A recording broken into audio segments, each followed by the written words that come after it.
Estoy con el imam Julián Arturo Zapata, un hombre también universal, como nuestro anterior invitado, como lo es el doctor Ernesto Lucena Quevedo. Gran maestro, gran pensador. Gran pensador. Estoy muy contento de tenerlo aquí porque quiero que me haga un paralelo entre Biden y Putin.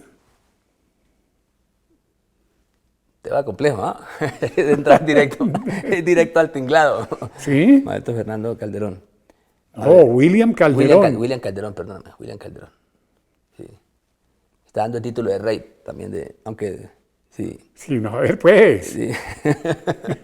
Bueno, es un tema interesante, ¿Sí? Porque sin lugar a dudas son los dos hombres más influyentes de nuestro tiempo, más poderosos de nuestro tiempo. Estados Unidos representa la potencia más poderosa del mundo en el campo militar, económico y los medios de comunicación. Independiente de que el señor ya haya perdido su lucidez, es muy influyente, por eso lo pusieron ahí para derrotar a un hombre que tenía todas las de ganar, que era Trump, muy amigo de Putin, ¿sí? Y bueno, el tema es que Putin ya es otro fenómeno que representa un continente-nación. Yo lo llamo el superhombre de nuestro tiempo.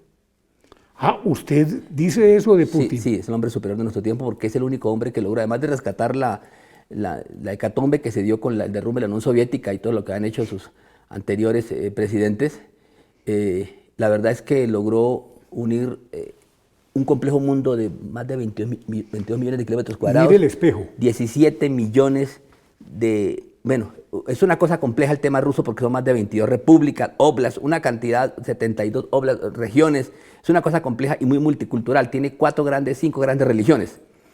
Y eso lo hace muy complejo. Fue el único que logró vencer el terrorismo. Lo admiro, ¿por qué razón? Porque logró vencer algo que no ha podido vencer ningún dirigente occidental. El terrorismo de origen religioso. Recuerdan que las repúblicas rusas de Chechenia, Daguestán, toda esta Circasia en el Cáucaso habían sido destruidas por los fundamentalistas musulmanes, o sea, antes de que lo hicieran en Occidente. Y Putin logró vencerlos, logró convencerlos a los musulmanes, que son 30 millones en Rusia, que hay que amar la Rusia, la madre Rusia, un tema que ya venía trabajando Catalina la Grande. Catalina la Grande ya tuvo muy buenas relaciones con los musulmanes, y el modelo de Putin en ese campo fue Catalina la Grande, que hizo hasta los mejores coranes de esa época. Recuerden que Catalina la Grande fue muy amiga de uno de nuestros grandes héroes de la patria y del mundo colombo venezolano, ¿sí? Y que fue pues anterior a Bolívar. Todos sabemos quién era Miranda. Todos sabemos quién era Miranda. Entonces, con Putin... Era muy amiga de él, ¿no? Muy amigo de él, muy cercana a él, sí, claro. Muy. Muy. Sí. Sí. A mí no me venga con rodeos. Sí. Entonces, con Putin estamos frente al fenómeno del superhombre que logra establecer una especie de nacionalismo en una nación muy complejamente grande, difícil de manejar porque tiene poca población para su extensión, es muy difícil. La sola taiga y tundra es más grande que la Amazonía nuestra. Porque la Amazonía, la gran Amazonía de Brasil, Colombia, etcétera, Venezuela, o sea, una cosa muy gigante. Y además porque logra entender una cosa, que logra entender a su enemigo. De hecho, Putin es un gran jugador de ajedrez, como los rusos, y está siempre una... O sea que va adelante. Va adelante, esa es la razón, va adelante. Y como Karpov y estos, como Spassky, Gasparov, todos esos grandes maestros, los norteamericanos han tenido a Bobby Fischer nomás, y eso que Bobby Fischer ha estado siempre contra el sistema, o sea, contra el mismo sistema norteamericano, porque recuerden que criticó al 11 de septiembre y se fue de Estados Unidos después del 11 de septiembre. El caso de Bobby Fischer se fue para Islandia y dijo que eso era una conspiración de ellos mismos, o sea, el mismo Bobby Fischer. Y la razón por la que Putin es un personaje que yo lo llamo el hombre superior es por una razón muy sencilla, porque cada que Occidente comete un error, avanza más. Es decir, Putin les ha ofrecido que reduzcan su avance sobre la Europa Oriental y no lo entendió realmente Occidente. Obvio, tiene la máquina de guerra más grande de la historia de la OTAN, nadie discute eso, pero al final va a ganar Putin por una razón bastante sencilla. Es que Europa se va a derrumbar, la alianza siempre fue... A ver, todo este tema de la OTAN no se hizo para combatir realmente a la Unión Soviética, hay que aclararlo. La OTAN se hizo para evitar que Europa se uniera a Rusia, especialmente a Alemania. O sea, siempre fue la estrategia. La estrategia fue siempre evitar que Rusia y Alemania se unieran, porque ahí sí se vuelven la supremacía mundial. Esa es la razón principal por la cual Vladimir Putin es un personaje complejo, es un personaje, además, el mejor agente del mundo, la KGB, es un personaje pues, que todos conocemos, que lo quiere el pueblo, tiene un alto índice de popularidad en su nación, y fuera de eso desarrolló, en los últimos 20 años desarrolló la mejor tecnología militar de todos los tiempos. O sea, sus famosos misiles hipersónicos no tienen, Occidente solo podrá llegar a ellos en el año 2030. Y la verdad es que tiene armas tácticas nucleares que donde quiera borrar del mapa a algunos sitios estratégicos de Occidente y de la misma Ucrania. Ucrania es un accidente en ese proceso, Ucrania es solamente un peón. Esta no es una guerra contra Ucrania, esta es una guerra entre la OTAN, Estados Unidos, Europa Occidental y Rusia, y otro actor muy importante, que es el tema es el debate entre la Iglesia Ortodoxa Católica rusa y la Iglesia Romana. Recuerden que la Occidente, lo que se llama la Unión Europea, Occidente es la Unión Europea, básicamente la OTAN y la Iglesia Católica Romana. Es esencialmente eso, Occidente, lo que se llama.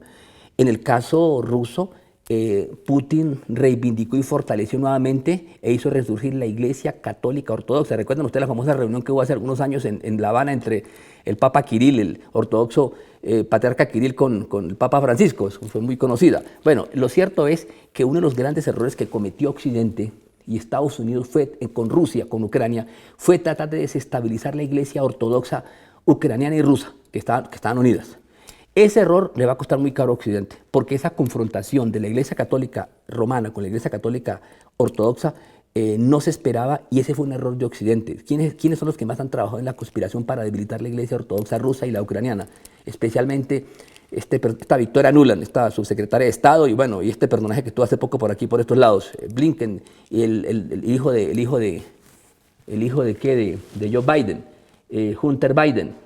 Bueno, son personajes que recuerden que tienen que ver. Recuerdan ustedes que la famosa proyecto de destitución del presidente Trump por sus relaciones con Putin, y además porque le pidió a Ucrania en su momento que investigaran al hijo de Putin y al hijo de Biden, perdón, hizo que hasta se iniciara un impeachment, un proceso de destitución contra Trump. Entonces el tema ucraniano se salió de control para todo el mundo, y además no tiene presentación unos grupos neonazis allá, ¿sí? Apoyados por un presidente que todos sabemos que es judío, ¿sí? Como el caso de Zelensky. O sea, no tiene presentación que los judíos, un sector judío del mundo esté aplaudiendo y esté apoyando a estos grupos nazis, estos famosos batallones Azov. O sea, realmente le dieron la oportunidad a Putin de ser más grande de lo que es. Esta guerra es larga. De hecho, es una tercera guerra mundial blanda pues porque no ha habido todavía armas nucleares estratégicas y menos tácticas nucleares, ¿no? Pero evidentemente Putin, de lo que se sabe es que ya tiene claro a quién le va a apuntar. Tiene pensado atacar con armas tácticas nucleares al Pentágono y al Ministerio de Relaciones Exteriores de Inglaterra. O sea, lo tiene claro, que son los dos ejes de su conspiración mundial contra lo que Rusia considera una amenaza para su soberanía y su existencia. Recuerden que para los rusos hay una cosa que la gente no entiende de Rusia, es que lo que llaman ellos la Gran Guerra, estas guerras son complejas porque los grandes damnificados de la Segunda Guerra Mundial fueron los rusos. Murieron más de 30, 40 millones de rusos en la Segunda Guerra Mundial. Por eso cuando ellos escuchan la palabra nazismo, todo el mundo prende las alarmas. Mientras que para Occidente es un juego. Hasta en Colombia existen neonazis, en América Latina existen neonazis, en Europa existen neonazis, etc. Pero hablar de nazis en Rusia, en el espacio vital ruso, es guerra total. O sea, hay una confrontación total. Y creo que Occidente se equivocó al medir mal los alcances de Putin. Putin puede perder algunas batallas en Ucrania, porque es un escenario de guerra complejo, porque es una llanura muy grande, es una zona muy grande, casi que una Colombia completa. Pero la verdad es que tiene como destruirla, arrasarla, y una vez esté en ese espacio, además Ucrania se lo van a repartir entre Rusia, Polonia, etc. Es decir, realmente Ucrania ha sido disuelta. Ucrania dentro de poco ya no existe. Y el superhombre pues será más fuerte porque tiene un aliado increíble. Tiene a Rusia, ¿sí? Tiene a Irán, a los musulmanes, que a propósito, el mejor ejército que tiene en estos momentos Putin son a los musulmanes, como decía el maestro Ernesto Lucena. Recuerdan que decía que hablaba de este espacio del centro de Uzbekistán, Kazajstán, Kirguistán, los Canes. La última reunión grande fue precisamente en Samarcanda, una zona grande de la cooperación de Shanghái, este organismo, esta alianza militar que tienen con los países del centro de Asia, con China, y donde están pidiendo su ingreso, por supuesto, Irán, etcétera, y también está la India, y Turquía, hasta Turquía quiere formar parte de la cooperación de Shanghái, esta organización militar. Por eso usted tiene el escudo ahí de Turquía. Sí, Turquía sí, porque además es una potencia mundial, ya, de hecho, es clara su influencia en Occidente. Recuerden que toda la Europa, parte de la Europa central, Europa oriental, una parte se hace musulmana por los turcos, el Imperio Otomano, y además porque hay un símbolo que es la media luna y la estrella, que son símbolos de los países musulmanes, pero nadie va a negar la influencia que tienen los turcos hoy en el mundo, y especialmente de este nuevo personaje, este nuevo sultán otomano, que es Erdogan, y además porque, recuerden lo que decía Napoleón Bonaparte. Napoleón Bonaparte decía, si el mundo fuera un solo gobierno, la capital sería Estambul del mundo, lo decía Napoleón. Y bueno, es una nación brillante, recuerden que es la tierra de la Ilíada y la Odisea, se nos olvida que esos territorios formaban parte del mundo griego, y hasta de las últimas apariciones de donde terminó sus días y ascendió a los cielos María, ¿no? En Efeso, donde estaba el famoso templo antiguo, el templo de Diana en Efeso, de Deméter. Bueno, estos son lugares legendarios y los turcos están para ser cada vez más influyentes, al igual que los persas. Este es un tema muy importante. Lo que tiene usted en la mano es una camándula. Una camándula, un rosario precisamente hecho en Turquía, en una ciudad que se llama Konya, donde está el santuario del hombre, uno de los místicos más famosos del mundo, que se llama Rumi. Y es en plata. En plata y en ámbar, sí. Es una cosa bellísima, una obra bellísima del arte musulmán, porque todos tienen un rosario. Todos tenemos un rosario, militares, políticos, intelectuales, místicos, campesinos, todos llevan rosarios. No es un tema como en nuestro mundo, donde el que lleva camándula solo es las abuelas o las madres ya a cierta edad, ¿no? Bueno, las beatas, no. Realmente en el mundo musulmán todo el mundo utiliza un... ¿Qué oro? Bueno, mentalmente uno dice, no hay más realidad que Dios. La ilaha illallah, Allahu Akbar, Dios es el más grande, alhamdulillah, la voz sea Dios, son mantras, son como... ¿Cómo es el saludo? Dirk. El saludo islámico, assalamu alaikum wa rahmatullahi wa barakatuh. Que la paz y las bendiciones de Dios sean contigo. Sino muy contento de estar aquí, mi querido maestro, por estar en este hermoso programa, histórico programa, donde tanta gente importante ha estado. ¿Sí? No, como usted. Sí, no, y gracias por brindarle un tributo al mundo musulmán. ¿Sí? Al mundo musulmán, porque el mundo musulmán pues, es una cuarta parte de la humanidad, y porque aspiramos a que esta nación y nuevos gobiernos tengan mejores relaciones con el mundo musulmán. Aclaro, con lo mejor del mundo musulmán, ¿sí? Sí. Con lo mejor, porque realmente el mundo musulmán tiene pues luces y sombras, como Colombia, como Occidente, como Oriente.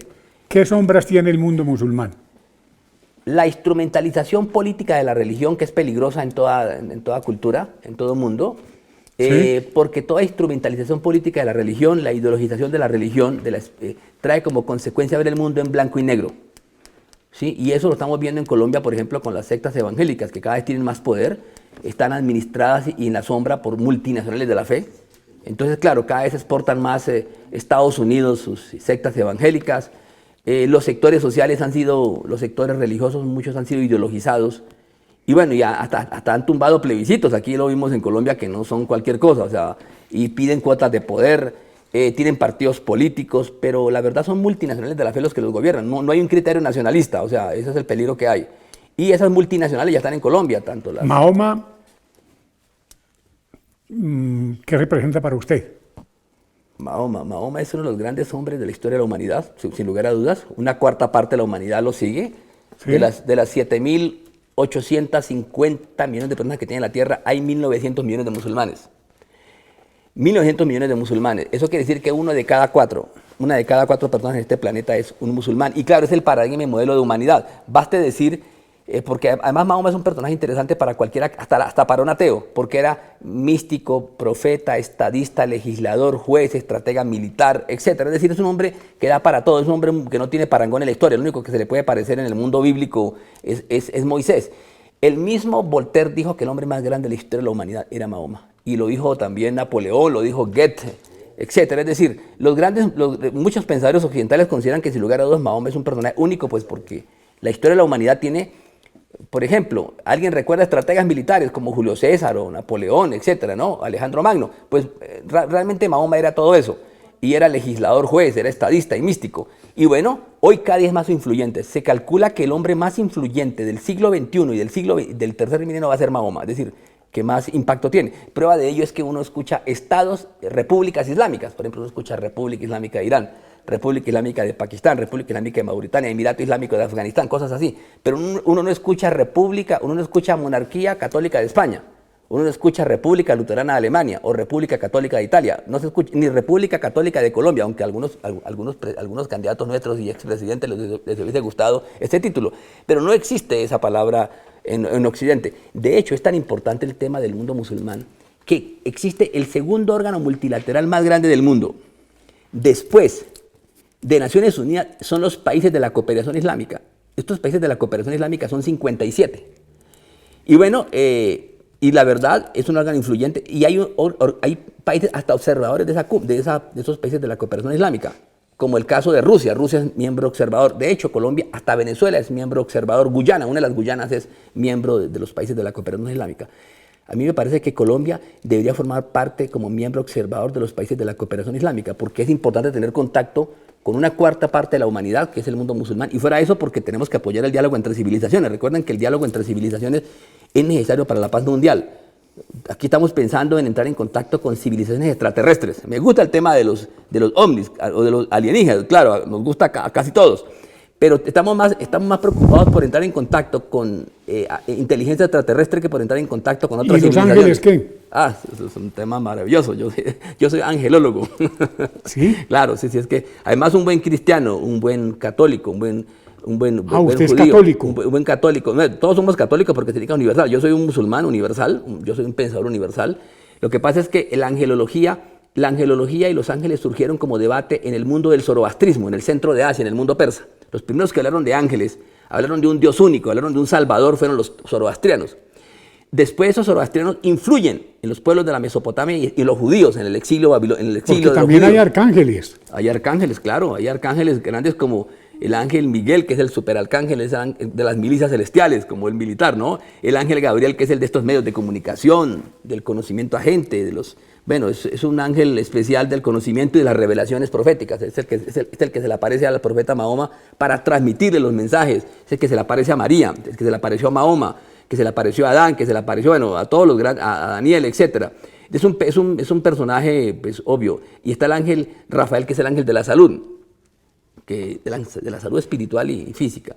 El ángel Uriel, el ángel que protege de la abundancia, el ángel que protege el conocimiento místico profundo, etc. Es decir, son todos importantes estas figuras y además nos unen, porque la gente va a pensar, bueno, ¿y esos musulmanes por qué creen en el ángel Gabriel, Miguel, Uriel? Porque tenemos la misma tradición de Abraham, somos la misma familia de Abraham.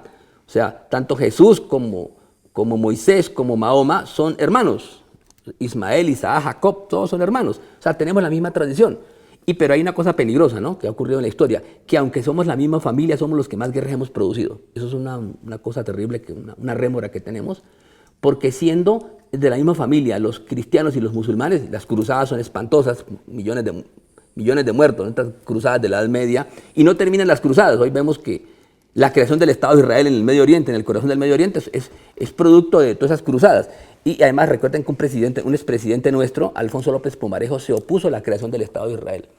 Eso demuestra que, además porque estos presidentes eran cultos, ¿no? Ya no tenemos presidentes humanistas cultos, es un problema que tenemos en Colombia, y de ahí la hecatombe que tenemos de los partidos, que hablaba aquí, se refería el maestro Ernesto Lucena en un programa anterior. La crisis de los partidos es porque también se perdió el humanismo. O sea, esos famosos partidos que tenían una gaceta que llamaba La Civilización ya no existe, que defendían el humanismo cristiano ya no existe. Y eso, por supuesto, eso es la crisis que tienen los partidos, porque por eso Bogotá se convirtió de pasar de una ciudad que todos soñábamos, la Atenas latinoamericana, la Atenas suramericana, a ser capital gay. O sea, o sea, muy respetables los gays. Pero uno no puede cambiar el ideal y el paradigma de Bogotá, de Atenas suramericana, a capital gay. No, hay una diferencia grandísima, porque la otra tiene que con un pensamiento profundo, elevado. Lo otro es un tema del fundamentalismo y el libre desarrollo de la personalidad. Son temas, son un nivel muy inferior. Y eso es la crisis de la política, es la crisis de los partidos. Querido maestro, muchas gracias. No, mi querido maestro Calderón. ¿Sí? Calderón de la Barca. Querido. La vida es sueño. Me honra. No, un placer, mi querido maestro.